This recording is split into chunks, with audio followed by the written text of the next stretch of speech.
Welcome to another Atypical Philosopher video.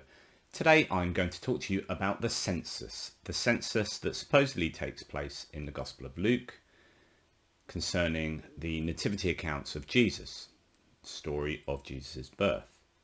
Let's just set the scene a little bit here before I start talking about the census and how problematic the census is. So in order to do that, we need to start off by understanding that the nativity accounts only exist in the Gospels of Luke and Matthew. So only 2 of the 5 sources of Jesus and Jesus' life, Paul and the 4 Gospels, only 2 of those 5 include anything about Jesus' birth, any narrative concerning how and where he was born. So that's your first problem. Why does Mark, why does John, why does Paul, if they did know these stories, decide to omit them? I would suggest that Mark and Paul omitted them because they didn't know them. They weren't invented yet, because I think Matthew and Luke, or Matthew's community and Luke's community, invented the stories. And in fact, the stories are so different and so contradictory that this presents a further problem. Just as a sidebar here, I'll probably do a separate video on this, but it looks like Luke's nativity account is a later interpolation, either by the author Luke himself, or whoever Luke was, or by a later editor. So it looks like Luke really starts at chapter 3, and the first 2 chapters are interpolated. So they weren't originally there, added as some kind of afterthought for some reason. But let's park that idea.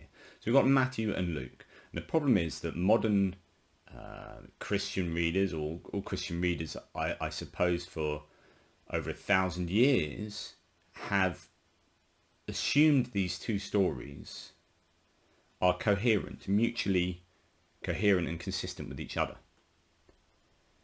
That when you mold them together, they form this coherent single narrative. But the problem is, they're basically 2 entirely different stories that when you go and see a modern Christmas nativity play at some primary school or elementary school or whatever, they take these 2 stories and they smash them together and say, look, this is a coherent single narrative. But they are not. And one of the reasons they are not surrounds the census.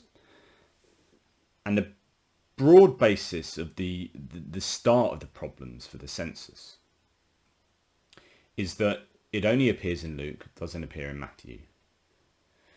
In fact, it's a mechanism that Luke has for getting Jesus of Nazareth, so therefore someone I think as an adult they knew lived in Nazareth, up here, down to Bethlehem, down here, in order to be born. And they wanted him born in Bethlehem because that supposedly fulfilled a prophecy about the Messiah coming from Bethlehem. Except, again, I think that's a misreading of a prophecy, and it's not geographically from Bethlehem, but from the clan of the Bethlehemites. That aside, Luke and Matthew differ in how they get Jesus from Nazareth to Bethlehem. What Luke does, he says, right, I need to get Jesus from Nazareth, he's from Nazareth, but I need him to be living as an adult in Nazareth, but born in Bethlehem. How do I do that? So he has Joseph and Mary already living in Nazareth, and then travelling down for the census of Quirinius, which you know happened. We know there's a census in 6 CE. Travelling down to Bethlehem to register for the census, and then travel back. They go via the temple in Jerusalem to circumcise Jesus and make some sacrifices, and then go back up to Nazareth. So that's their journey. Census is how they get there. Matthew doesn't mention the census at all. In fact, he appears to have Jesus or Joseph and Mary already living in Bethlehem. Okay, interesting. So there's a contradiction already. And rather than need to go to Bethlehem for a census, they already lived there, but he has the Magi coming along from the east. So they come along follow a star. They see the star. They think, oh, I know what we do with important stars. We follow them. So they follow the star that gets them lost in Jerusalem, and then they pick up Herod and let him know that they're going to visit the new king, the new Messiah. Herod goes, hey, what's going on there? They then go down to Bethlehem and visit Jesus and praise Jesus and give him gifts. Then they get a dream warning not to go back to Herod. Why that dream warning didn't happen before they saw Herod in the first place is a problem for the story. But they get a dream warning and then go back a different way back home and don't get Herod involved. But Herod knows the general area that they were visiting, so it comes down to Bethlehem and murders a bunch of children who he thinks are about the age that Jesus would be when he decides to do that. Meanwhile, Jesus and family run off. Well, Jesus doesn't run, he's carried off, no doubt, to Egypt, to safety, because they know Herod's going to come do something pretty dodge. So they run off to Egypt, and then Matthew has them coming out of Egypt 2 years later when Herod has died, Herod the Great. And one of Herod's son, Herod Archelaus, takes over as Tetrarch of Judea up here. So he's a somewhat nicer ruler. And they go back to Nazareth. So they'd started in Bethlehem, get chased out to Egypt, then come out of Egypt, I will call my son Israel. So they fulfill a prophecy in coming out of Egypt, and then go back to Nazareth. That's the two different stories, very different stories. Now, the initial problem is Herod the Great existed and, died in 4 or 5 BCE. So that's what we know. We know that from a whole bunch of different sources. And I'm not going to talk about the 10-year gap. I'll just mention it now. But we know that he died in 4 to 5 BCE. And the Census of Quirinius, we know, happened in 6 CE. And in fact, we also know this because the census took place because for the 10 years between Herod dying and the census taking place, we had Herod Archelaus in charge, and he did such a bad job of ruling that the Romans took back control of the province. And when they took back control of the province, they needed to know how much money it would generate. So they held a census in order to work out what taxes they can get from the province. When Herod the Great was in charge, it was known as a client kingdom. He was king, but it was a kind of buffer zone at the edge of the Roman Empire. And Herod would have to pay a tribute back to Rome, but he would sort out his own taxes and do whatever. But he had absolutely no need for a census, particularly a Roman census. So there was no client kingdom has ever been known to have a census, right? So we know there was no census during Herod's reign because there would be no need for a census. It's a Roman tax census. Why would the king of Judea need to do that, right? He was king. It was his place, not the Romans. It was sought to the Romans. He dies. 10 years later, Herod Archelaus is booted out by the Romans effectively, and they say, right, jog on. We're going to take over this whole area. And so in doing so, we all have a census. Okay, so we've already got this 10-year gap between the census and Herod, and that's a terminal problem for the two accounts. But it gets worse and worse and worse and worse and worse. The rest of this video is about it getting worse and worse and worse and worse and worse. So another problem is that, according to Luke, Joseph and Mary live up in Nazareth, which is a different tax area to Bethlehem. So there would be literally, if you did have a census, so let's assume the census of Quirinius taking place in 6 CE. Let's just forget Matthew and the fact that Matthew completely contradicts this account. But let's go with the Lucan account. So the census of Quirinius, you have a man travelling down to a different tax area to be registered and taxed. And we know that censors went to places, municipal places, and men would go to the censors in those municipal places to be registered.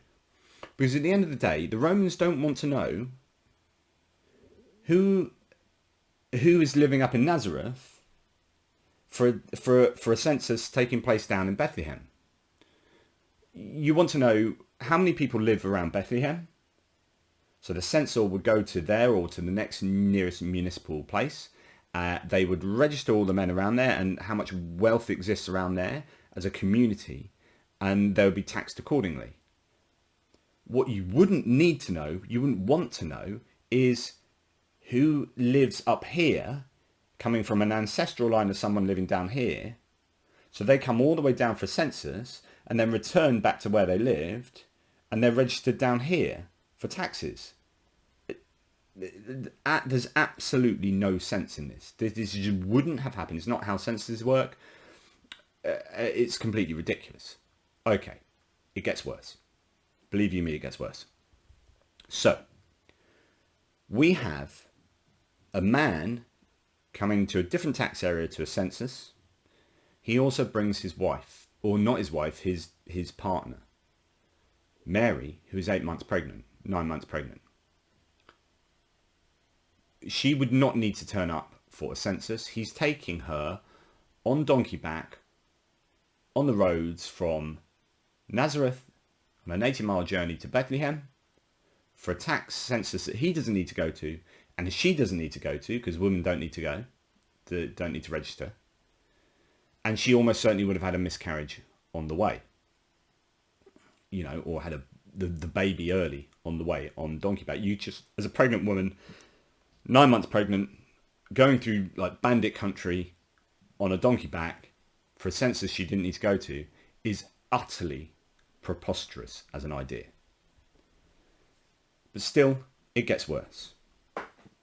What does Luke say as to why Joseph was required to go to the census? Well, what he says is that he needed to go there because he was of the line of David. And that was David's city. Bethlehem is David's city. So that's why he needed to go there. This is the most insane thing you could ever imagine. Right.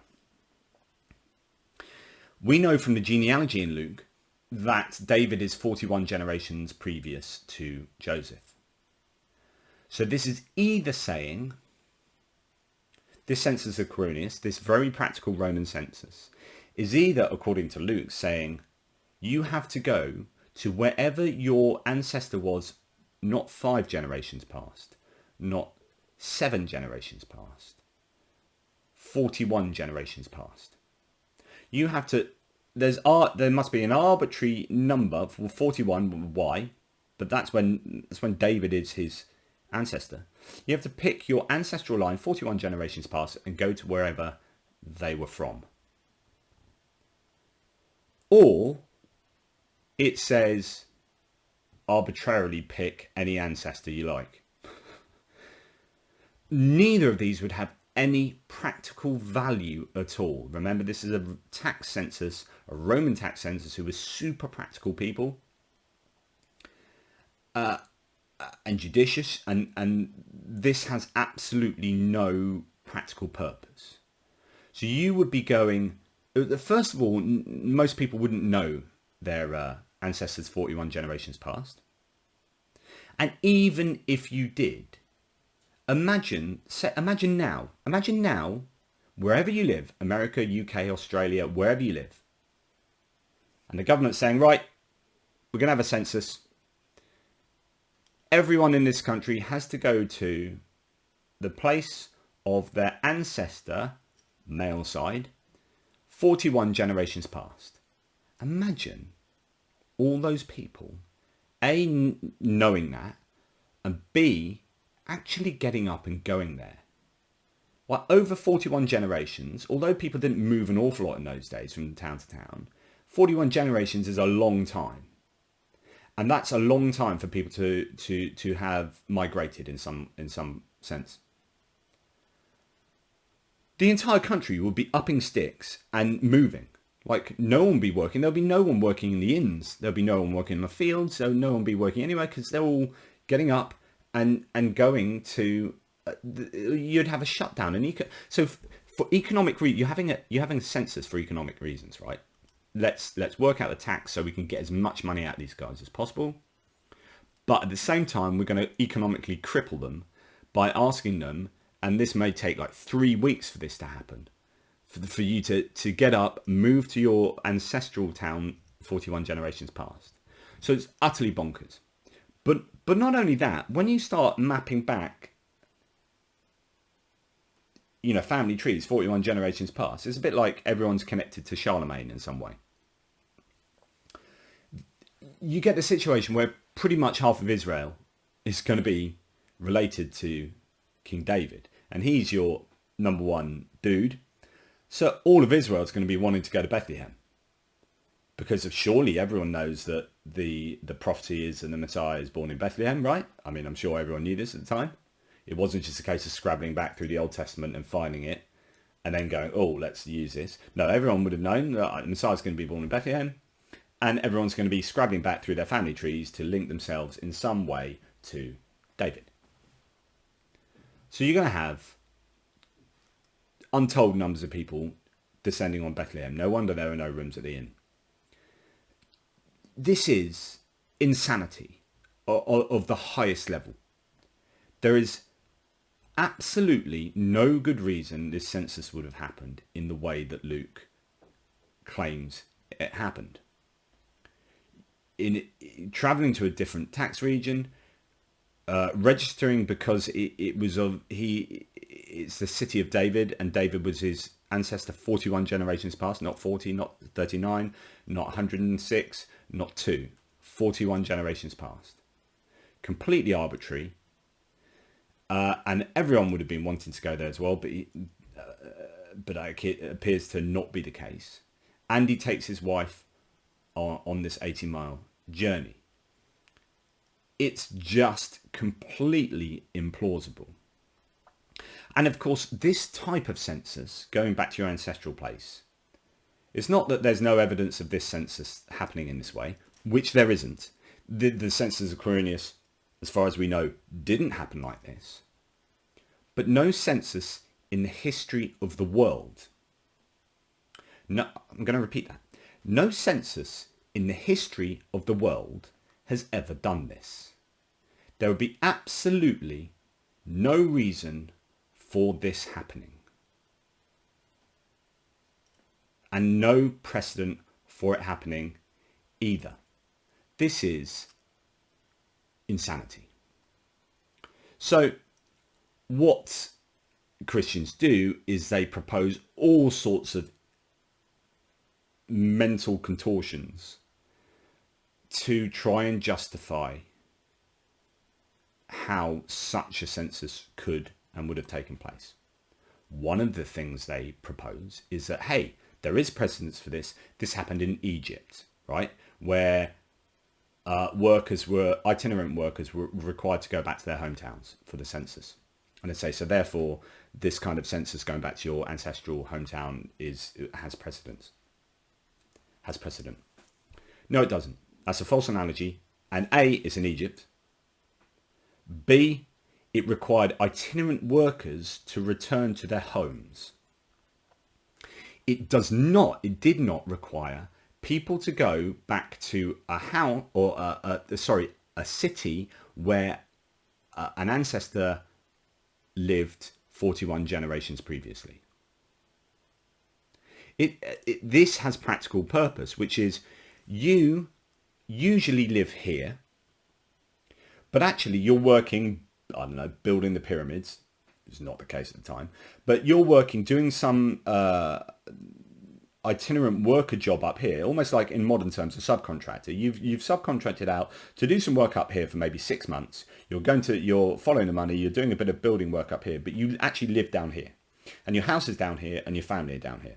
So what this census in Egypt required is itinerant workers to return to their hometown just for that census, and then you can go back working up here. But this is where you live. This is where you pay your money. This is where your family live. So if we're gonna find out how much this area is worth, so that we can raise taxes from this area, we need to know about all the people who usually live here, but who might be subcontracting away somewhere else rather briefly.